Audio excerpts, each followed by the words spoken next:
stomach and Messi caught it with his head. That's why there was the urgency from the back. Teamwork. No surprise that Lionel Messi's involved. What a pass! But it was too tough. And afterwards, you knew McAllister had seen his man. You knew he was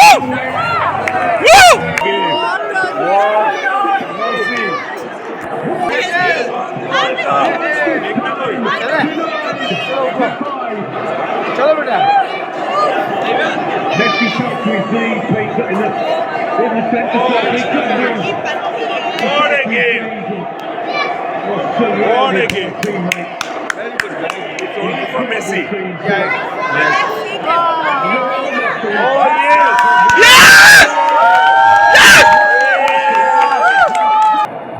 and the debate can rage on. Ah, But as he falls in love, the trophy woo! into the hands of Julian.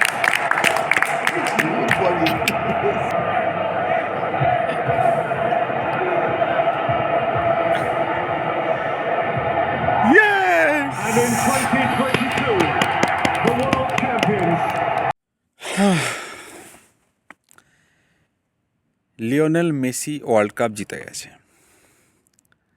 এই ভিডিওটা আমি কেন বানাচ্ছি আমি জানি না। যারা আমাকে চেনে তারা জানে আমি ইউটিউবে ভিডিও বানাই এবং সেটা মোস্টলি ইংলিশে। বাট সেই ভিডিওগুলোর সঙ্গে লিওনেল মেসির কোনো সম্পর্ক নেই, কারণ আমি ভিডিও অন্য টপিকে বানাই। এবং আজকে লিওনেল মেসি জিতেছে। আজ ইটস 19 ডিসেম্বর 2022, জিতেছে কালকে মানে 18 ডিসেম্বর। অ্যান্ড আমার ইমোশানগুলো আমি আর কন্ট্রোল করতে পারছি না। মানে পুরো ম্যাচ তো হোপফুলি সবাই দেখেছে। মানে ইটস বিন অলমোস্ট 13 ইয়ার্স আমি মেসিকে সাপোর্ট করি, মেসির ফ্যান। আমাকে যারা খুব ভালো করে চেনে they know I am obsessed about Messi. মানে পাগল ফ্যান তো হয়, মানে আমি like for me football is everything, Messi is everything about football and football is only Messi kind of thing. মানে আমি মানে টু বি ফ্র্যাঙ্ক এনাফ, মেসিকে দেখার পরে, মেসিকে দেখার আগে আমি প্রথম মেসিকে দেখি 2010-এ বার্সেলোনা রিয়াল মাদ্রিদে একটা ম্যাচ হয়, দ্যাট ইজ 5-0 হয়েছিল। মেসি একটা গোল করেনি ম্যাচটাতে, কিন্তু মেসি একটা পাস বাড়িয়েছিল ডেভিড ভিয়াকে। যারা ম্যাচটা দেখে তারা জানে, যারা ডায়াগোনালি একটা বল পাঠায় ডেভিড ভিয়াকে, one shot goal, Villa goal করে। ওই পাসটা আমাকে মেসির ফ্যান বানিয়ে দেয়। তো আমি ওই সময় ক্লাব ফুটবল বলতে ইপিএলই দেখতাম। তো that was the first match আমি যা দেখেছিলাম, যেটা হচ্ছে লা লিগাতে, and that was El Clasico. এবং আমি মোটামুটি আনবায়াসড হয়েতেই ম্যাচটা দেখেছিলাম, মানে কাউকে ঘটা সাপোর্ট যে করেছি তা নয়। বাট ওই ম্যাচে মেসির পাসিং অ্যাবিলিটি আর ওই একটা থ্রু পাস দেওয়া ফ্যান করে দেয় আমাকে। এবারে ছোটোবেলা থেকে আমি ব্রাজিলকে সাপোর্ট করি, কারণ যেটা হয় আর কি, যে প্যারেন্টসরা সবাই ব্রাজিলকে সাপোর্ট করে। তাছাড়া আমি যখন ছোটো ছিলাম 2002-তে ব্রাজিল ওয়ার্ল্ড কাপ জিতেছিল, এবং সেই গ্রেটেস্ট টিম আর কি, মানে রোনাল্ডো, রোনাল্ডিনহো সবাই ছিল। তো তাই জন্য ব্রাজিলকে সাপোর্ট করতাম। তখন ক্লাব ফুটবল দেখতাম না আমি, যখন ক্লাস 10-12-এ পড়ি। তো তারপরে this Messi thing happened in 2010, এবং আমি মেসি সাপোর্টার হয়ে যাই। এবং তখন থেকে though I am by birth Brazil supporter, মানে traditionally, but I started supporting Messi and that's why I started supporting Argentina. তো এইবার যেটা হয় যে I personally believe Messi is the greatest player I have ever seen. আমি মারাদোনার পেলেকে দেখিনি, বাট যতটুকু খেলা আমি দেখেছি, starting from Ronaldo and all till today, what Messi did in the last match, Messi এটা করতে পারে, সেটা অনেকে হয়তো করতে পারে 1-2 ম্যাচে, বাট ফর 15 ইয়ার্স 16 ইয়ার্স সবাই পারে না। This consistency makes Messi different. Ronaldo also, CR7, Cristiano Ronaldo also, but I'll come to the comparison later. But যেটা হয়, like you have to, if you have to prove that you are the greatest player of all time on paper, তোমাকে একটা world cup জিততে হবে, বা at least কিছু জিততে হবে for national level. And Messi কিছুই জেতেনি। ক্রিটিকরা বলে মেসি তো কিছুই জেতে না, মেসি ওই জ্যাভি ইনিয়েস্তা বার্সেলোনাতে, এইগুলো আমি শুনতাম 2012-13 সালে, যে মেসি ওই জ্যাভি ইনিয়েস্তা পাস দিয়ে দেয়, মেসি গোল করে দেয়, তো বার্সেলোনার বাইরে মেসির আর কী করার আছে, ঠিক আছে।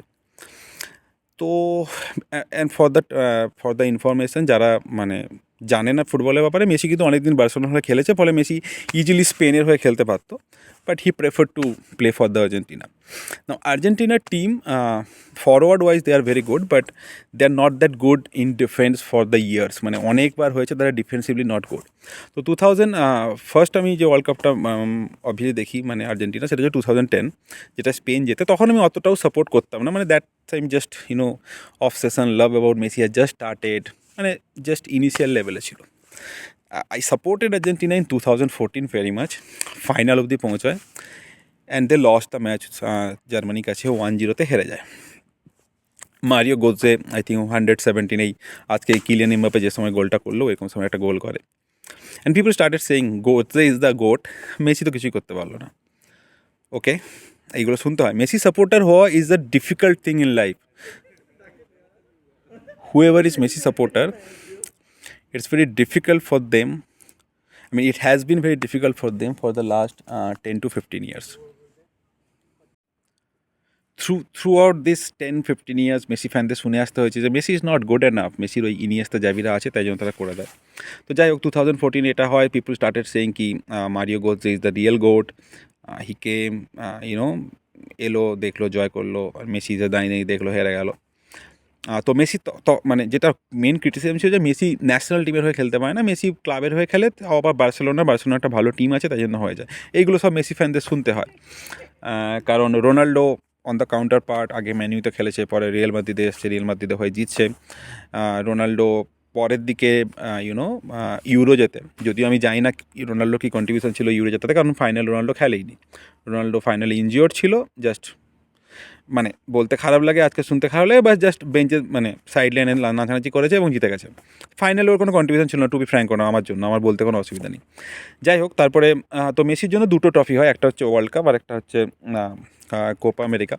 মেসি কোপা আমেরিকা 2015 হেরে যায় চিলির কাছে, 16 হেরে যায় চিলির কাছে, এবং 16 was the horrible part of Messi's career. Messi একটা পেনাল্টি মিস করে টাইব্রেকারে, দুটোই টাইব্রেকারে যায়, দুটো ম্যাচে টাইব্রেকারে যায়, বাট 16 কেসে মেসি একটা পেনাল্টি মিস করে, যেটা ওই বাইক দিয়ে চলে যায় এবং মেসি হেরে যায়, মানে কান্নায় ভেঙে পড়ে। যারা একটু আধটু ফুটবল দেখা তারা জানে, যারা ফুটবল প্রচুর দেখা তারা তো জানে, মেসির এই কান্নার সিনটা নিয়ে প্রচুর মিম হয়েছে, প্রচুর ট্রোল হয়েছে, লাইক ইউনো মেসি লিড করতে পারে না, মেসির নেতে খেলতে পারে না, মেসি রিটায়ারও করে যায় ওই সময়, লট অফ পিপল ক্রিটিসাইজড হিম। তো এইগুলো সব আমাদের শুনতে হয়েছে, ঠিক আছে, and obviously we didn't like hearing this things, but এগুলো শুনতে হয়, কারণ ওই যারা অ্যান্টি মেসি বা যারা ওই রোনাল্ডোর ফ্যান তারা এগুলো বলে। তো over the period of time তারপরে কি হয় যে আবার আর্জেন্টাইন ফেডারেশন মেসিকে ডাকে অ্যান্ড মেসিকে বলে আবার করতে, and Messi rejoined the group. 2018 world cup তারপরে আসে। 2018 কী হয়, কারণ ওই মেসি কিছু টাইম যেন খেলছিল না বলে আর্জেন্টিনা এমন একটা সিচুয়েশান দাঁড়ায় যে লাস্ট ওয়ার্ল্ড কাপ কোয়ালিফায়ার যদি মেসি না মানে আর্জেন্টিনা না জিততে পারে, তাহলে এটা হতে পারে যে maybe they won't be qualified for world cup 2018। এবং লাস্ট ম্যাচটা I forgot the name of the opponent team, Messi score 3 goals, hattrick করে এবং দলকে তুলে নিয়ে যায় ওয়ার্ল্ড কাপে। 2018 ওয়ার্ল্ড কাপ, মানে এই সময়টা হচ্ছে লাইক আমি মানে পুরো অবসেসড অ্যাবাউট মেসি, মানে আমি চাই মেসি একটা কিছু জিতুক, কারণ এটা হতে পারে না যে এত বড় greatest player of all time সে কোনো ট্রফি পাচ্ছে না nationally, just because his national team is not that good. He could have played for Spain, he could have won the World Cup in 2010 only that time, but he chose to play for Argentina, and Argentina team is not at all at that level to win the World Cup. 2018 World Cup, again it's a disappointment for Messi. যা হোক করে আমরা ওই super 16-এ উঠি, round 16-এ উঠি, এবং তারপরে finally ফ্রান্সের কাছে আমরা 4-3 মনে হারি, হ্যাঁ 4-3। এমবাপে সেখানে 2 গোল করেছিল, মেসির একটা গোল ছিল, আর হচ্ছে দিমারে একটা গোল ছিল, লাস্টে মানে আগুয়ারের একটা গোল ছিল, আর ওদিক থেকেও আমার মনে হয় কি একটা স্টানার মেরেছিল, আমি ভুলে গেলাম নামটা, এরকম 4-3 হয়েছিল, আমার একটু মনে আছে। তো হেরে যায়, বেরিয়ে যায়, এবং ট্রোল মানে মারাত্মক ট্রোল, মানে আমি তখন একটা ফুটবল হোয়াটসঅ্যাপ গ্রুপে থাকতাম, মানে লোকজন মানে ট্রোল মানে বন্যা, মেসি ফ্যানদেরকে মানে ধুয়ে দিতে হতো তখন, ঠিক আছে, মানে কিছু মানে মেসি লাইক খেলতে পারছে না সেটা যেন একটা বিশাল একটা হাসির জিনিস অ্যান্ড অল, ঠিক আছে। সবাই বলতো মেসি তো কিছুই নয়, নেশারে খেলতে পারে না। And then what happen is from 2019 things started getting changed. মেসির ওই নতুন যে কোচটা স্কোলানি আসে এবং সে নতুন নতুন স্টারদেরকে তুলে নিয়ে আসে। 2019, এবারে একটা ফান ফ্যাক্ট, 2019 কোপা আমেরিকা, এখন কোপা আমেরিকার ম্যাচগুলো না ওই ভোরবেলার দিকে হয়, 5টার দিকে হয়। তো তো আমি তো এগেন আমি লাইক আবার হারবে, আবার ট্রোল করবে, মানে মেসি ফ্যানদের এরকমই মানে লাইফ আর কি, মানে দে জাস্ট, আর তখন অলরেডি ক্রিস্টিয়ানো রোনাল্ডো ওইভাবে ইউরো জিতে গেছে, ফলে রোনাল্ডো ফ্যানরা like Ronaldo is the real GOAT, Messi কিছুই নয়, হ্যান ত্যান শুরু করে দিয়েছে। যাই হোক, তো তো 2019 এটা হয়, অ্যান্ড 2019ও কোপা আমেরিকা কিন্তু ব্রাজিলে হয়েছিল, আর্জেন্টিনা হেরে যায়, মানে ব্রাজিলের কাছে ম্যাচটা হেরে যায় এবং কোয়ার্টার ফাইনাল না সেমিফাইনালে হেরে যায়, ফলে ওই কোপাটাও গেল। তারপরে কোপা হয় 2021-এ, পোস্ট কোভিড। কিন্তু তখন অলরেডি ওই যে কোপাটা হারার পরে আর্জেন্টিনা খেলা শুরু করেছে, একটাও ম্যাচ হারেনি, লাইক 10-15 ম্যাচ তারা হারেনি এবং তারা কোপা আমেরিকায় যায়। এবার কোপা আমেরিকার ম্যাচগুলো এবার আমি বলছি একটা লাইক মানে খুবই সিলি লাগবে, হাসতে লাগবে। কি হয় যে একটা সুপারস্টিশন তৈরি হয় আমার মধ্যে, যে কারণ কোপা আমেরিকার ম্যাচগুলো না এই ভোরবেলার দিকে হতো, 5টার দিকে। তো আমি মানে যেহেতু আমি খুব লেট রাইজার, তো আমি একটা ম্যাচও দেখতে পেতাম না, এবং দেখছি মোটামুটি সব ম্যাচই মেসিটা জিতে যাচ্ছে, আমি দেখছি না কিন্তু হেরে যাচ্ছে। তো I like it's very good, মানে আমি কেন উঠে দেখবো, মানে জিতছে যখন ভালো, এই প্যাটার্নটা ফলো করাই বেটার, মানে এই টোটকাটা ফলো করাই বেটার, সো কল টোটকা। এবং এরকম করে করে ফাইনাল অবধি যায়, ফাইনালটা আমি দেখি এবং ওই দি মারিয়া গোলটা করে এবং কোপা আমেরিকা জিতে যায়। তো সিন্স দেন আমার মাথায় এটা ছিল যে আমি নেক্সট ওয়ার্ল্ড কাপে আর্জেন্টিনা একটাও ম্যাচ দেখবো না, কারণ যেহেতু এই প্যাটার্নটা কাজে লেগেছে, তাই মানে এটা ফলো করা বেটার। তো অবভিয়াসলি 2021-এ কোপা যেতে, অ্যান্ড লাইক আমরা একটা same level of CR7 fan দে না, মেসিরও একটা কিছু আছে ন্যাশনাল লেভেলে, যে মেসিও কোপা জিতেছে। রোনাল্ডো 2018-এ ইউরো জিতেছে, মেসি 2020-এ কোপা জিতেছে। যদিও বা মেসি খেলেছিল ম্যাচটা, রোনাল্ডো কিন্তু 2018-এর ফাইনাল ম্যাচটা 20 মিনিটের পরে খেলেনি ইনজিওরের জন্য। যাই হোক, সেই ডিবেটটা তুমি মানে কোনো দিনই বোঝানো সম্ভব নয় CR7 ফ্যানদের, যে দ্যাটস আ ফ্যাক্ট। যাই হোক, এইবারে আমি আসি এই ওয়ার্ল্ড কাপের ব্যাপারে। তো এই লোকের ফার্স্ট ম্যাচটা ছিল সৌদি আরবের সঙ্গে। তো তাতে কি হয়, মানে আমি তখন ল্যাবে ছিলাম, তো হাফ টাইমে অবধি আর্জেন্টিনা লিড করছিল 1-0-তে। তো আমার একটা বন্ধু ল্যাবে আমাকে টেনে নিয়ে গিয়ে ওই খেলা দেখতে বসিয়ে দেয়, অ্যান্ড আমি ডিসাইড করেছিলাম দেখবো না ম্যাচটা, বাট বসিয়ে দেয় এবং আর্জেন্টিনা হেরে যায়। তো সেই প্যাটার্ন বা টোটকাটা এগেন, মানে আমি যেটা ডিসাইড করেছিলাম যে একটা আর্জেন্টিনা ম্যাচ দেখবো না, তো সেটা কাজ করে না। এবং আই ওয়াজ লাইক, না, সৌদি আরবের কাছে হেরে যাচ্ছে মানে মানে খুবই খারাপ অবস্থা, আর ম্যাচ দেখে লাভ নেই। যদি ভরসা হচ্ছে এই টোটকাটা, আমি ম্যাচ দেখবো না, কারণ মানে আমার মেসির খেলা দেখার কিছু নেই, মানে আমি 12-13 বছর ধরে মেসি খেলা দেখছি, নতুন আরও কী করবে, মানে এত স্কিল ম্যাজিকে মুগ্ধ আমি, নতুন খেলা দেখেছি, তার থেকে যদি আমি না দেখলে ট্রফিটা যেতে আর কি। এবং আমি তারপর থেকে মানে লাকিলি পরে সব ম্যাচগুলোই মোটামুটি রাতের দিকে পড়েছে, ফলে আমি রুমে বসে জাস্ট অ্যাপে দেখে নিতাম এরকম করে।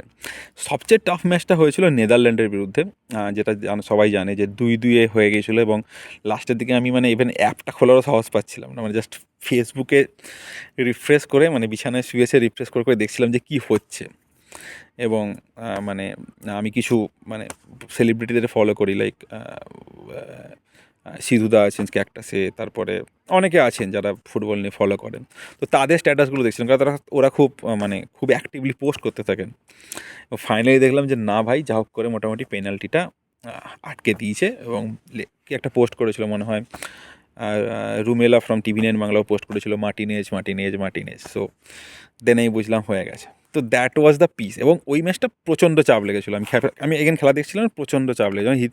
আর ওর আগে অলরেডি ব্রাজিল হেরে গেছে সেই দিনই, তো আমি মানে আরও চাপে ছিলাম, কারণ যাই হোক আমি মানে আমিও সম্ভব চাইছিলাম যে ব্রাজিল আর্জেন্টিনার জন্য সেমিফাইনালটা হয়। তো তারপরে দুটো ম্যাচ মোটামুটি, তারপরে ক্রোয়েশিয়াকে আমরা মোটামুটি হারিয়ে দেয়। এবারে আজকের ম্যাচটায় আসা যাক। তো যেহেতু টোটকাটা কাজ করছিল এতদিন ধরে, তো আই ওয়াজ থিঙ্কিং কি মানে টোটকাটা ফলো করব না ম্যাচটা দেখবো আজকে। এবং বাই দ্য ওয়ে আমি যদি বলে দিই, আমি কিন্তু এখন মানে ওয়েস্ট বেঙ্গলে নেই, আমি একটা কনফারেন্সে এসেছিলাম গান্ধীনগর, এবং আমি এখন বসে আছি রান আপ কাছে, এটা আমি বলতে ভুলে গেছি। তো এটা হচ্ছে রান আপ কাছে সেই অল টেন্ট, আমরা এখানে টেন্ট নিচে ওখানে আছি। তো এইখানে রিসেপশানে ওরা ওই একটা বড় স্ক্রিন দেখানোর ব্যবস্থা করেছিল ম্যাচটা। তো আমার সঙ্গে যে বন্ধুবান্ধবগুলো আছে ওরা বলেছিল চ ম্যাচটা দেখবো, আর আমি তোদেরকে টোটকাটা বলিনি, টোটকা বলে দিলে তো আর কাজ করবে না। তো তাই জন্য কি হয় যে আমি ডিসাইড করি ঠিক আছে, কারণ আমি ব্রাজিলের ম্যাচটা দেখেছিলাম, কোপাতে জিতেছিল, তাই জন্য ডিসাইড করি ঠিক আছে দেখবো, যা আছে ডেস্টিনি দেখা যাক। কারণ আমি সামহাও বিলিভ করতাম যে Messi deserve this world cup, মানে এটা ফুটবলের একটা মানে মানে একটা ধার আর কি মেসির কাছে, যে মানে মেসি ডিজার্ভ করে, ফুটবল দিচ্ছে না তাকে, সেটা ফুটবলের মানে ল্যাকিং আর কি। তো গেলাম অ্যান্ড খুবই এক্সাইটেড ছিলাম আমি, লোকজন বলছিল ছেলেটা আবার কেঁদে ফেঁদে ফেলবে হয়তো, যে মানে এত এক্সাইটেড, এত কিছু কেন।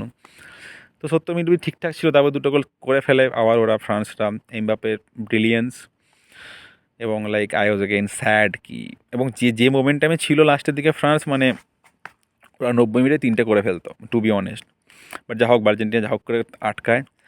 তারপরে ওই যে থার্ড গোলটা হয়, তো আমি যেহেতু খুব ফুটবল দেখি, আমি মোটামুটি দেখেই বুঝে গিয়েছিলাম ওটা গোল হয়ে গেছে, গোল লাইন ক্রস করে গেছে। বাট বাকি যারা অডিয়েন্স ছিল তারা তো জানে না। এবার আমি প্রচণ্ড জোরে চিল্লিয়ে উঠেছি যে এই গোল, সবাই বলছে কী হলো ব্যাপারটা, সবাই ঘুরে দেখছে। তো তারপরে যা গোল হয়, তো তারপরে আমি ভেবেছিলাম 10 মিনিট আটকে দেবে আর্জেন্টিনা, বাট আবার খেলো গোল।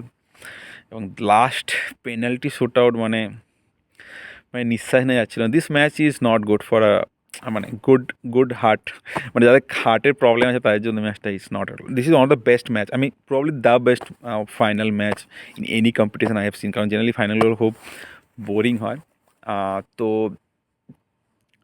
এইটা হয়, এবং সামহাও এগেন মার্টিনেজ সেভ করে। তো আমার মনে হচ্ছিল যে কারণ ফ্রান্স যেহেতু বড় বড় প্লেয়ারগুলোকে উইথড্র করে নিয়েছে, তো মার্টিনেজ হ্যাজ আ এজ, কারণ মার্টিনেজ অলরেডি এমবাপেরও দুটো পেনাল্টির ক্ষেত্রে সেম দিকে ঝাঁপিয়েছিল, সামহাও বলটাকে আটকাতে পারেনি। তো এখন feeling was like out of the world, মানে আমি যাই না, মানে মানে আমি 2010 থেকে ফলো করছি 2022 অবধি, মানে মানে বলে না যে you have to fight a battle for more than once to win it. For Messi maybe it's infinite time you have to fight a battle and then only you can win it. I mean it's a greatest inspiration story at least for me. কারণ আমি ছোটোবেলায় চেয়েছিলাম Sourav Ganguly world cup জিতুক, সেটা হয়নি। My whole this young age has been spend for Messi inspired me many Times, and আমি মানে মানে মন্ত্রমুগ্ধের মতো খেলা দেখেছি। মানে আমি কত রাত যে জেগেছি, মানে পরের দিন সকালে ল্যাব যেতে হবে, আমি যখন চাকরি করতাম অফিস যেতে হবে, বাট মেসির ম্যাচ থাকলে irrespective of which team he is playing, মানে ন্যাশনাল টিম, পিএসজিতে এখন খেলে, আগে বার্সেলোনা খেলতো, আই আই আই এম মানে অন্ধ সাপোর্টার, মানে আমি মানে এত খেলা দেখতে আমার ভালো লাগে, এবং আমি ট্রুলি ভেতর থেকে চাইতাম যে মেসি যেন এই মানে এটা যেন জেতে। এখন লাইক মানে মানে এই 10-12 ইয়ার্স লাগলো এই ওয়ার্ল্ড কাপটা জিততে, and it's like kind of inspiration for many of the people, because এবং লাস্ট ম্যাচটাও মানে it's, if you want something very special in your life, maybe even if you are close enough in achieving that, then also you have to fight again and again and again. আমি মনে আছে Messi যখন ওই 2-2 হয়ে যায়, আমি দেখলাম Messi হাসছিল আর মোজাটা ঠিক করছিল বা বুটটা ঠিক করছিল, মানে he is mentally so strong now. কারণ আমি 2014-তে মেসিকে দেখেছি, 2016-তে দেখেছি, মানে ও কেঁদে ফেলতো, মানে ভেঙে পড়তো, বাট এখনও হাসে। আমি নেদারল্যান্ডের ম্যাচটা দেখেছিলাম, ও হেসে হেসে গিয়ে মার্টিনেজকে তুলছিল, এবং আজকেও হাসছে 2টো গোল করার পরে। And he is so strong, মানে মেন্টালিও, এবং এইটা কিন্তু হয়, মানে ফেলিওর বারবার আসতে থাকলে ইউ বিকেম সো স্ট্রং। এবং আমি জানি না ভিডিওটা কেন বানাচ্ছি, but these are all they are in my heart. আমার প্রুভ করার কিছু নেই Messi is the greatest player all time, আমরা সবাই জানি, রোনাল্ডো ফ্যানরাও জানে Messi the greatest player all time, but আজকে অ্যাটলিস্ট প্রুভ হয়ে গেল, because Messi wins the world cup, যেটা CR7 পারেনি। Mbappe obviously one of the future stars, ও অলরেডি একটা ওয়ার্ল্ড কাপ পেয়ে গেছে, বাট আজকের ম্যাচে মেসি যা ক্রিয়েট করেছিল ওই সেকেন্ড গোলটা, অ্যামেজিং। আমি যদি অনেকবার দেখেছি এটা, এরকম টাইপের স্কিল ওর, বাট এইটা সো মানে this is kind of the end of a circle. I mean 2010-এ শুরু হয়েছিল, আমরা সবাই চাই, কারণ মেসিকে সমস্ত অলরেডি ট্রফি হয়ে গেছে ওর, মানে ওর শুধু একটাই ট্রফি বাকি ছিল, সেটাও কমপ্লিট হয়ে গেল। And this is of the greatest journey any athlete would ever had in their life. And এই জার্নি থেকে মানুষের অনেক কিছু শেখা উচিত। আমি পার্সোনালি তো প্রচুর কিছু শিখলাম, মানে যদি কিছু চাও তুমি, কিপ ফাইটিং ফর ইট। হ্যাঁ, ফ্রাস্ট্রেশন আসবে, ডিপ্রেশন আসবে, মনে হবে গিভ আপ করে দিই, মেসিও গিভ আপ করেছিল, 16-এ ছেড়ে দিয়েছিল, কিন্তু that is a temporary heat of the moment decision. ও পরে বুঝতে পেরেছে এবং ফিরে এসেছে। সো ইয়া, আমি জানি না, আমি ভিডিওটা মোস্ট প্রবলি ফেসবুকে শেয়ার করব। সো দ্যাটস ইট, মানে greatest of all time goat debate তো শেষ হয়ে গেল। There is no other existing player who can do something that Messi can does. Okay, it's already I think 2 o'clock, 1:30। কালকে সকালে সানরাইজের শিডিউল আছে। Good night Messi.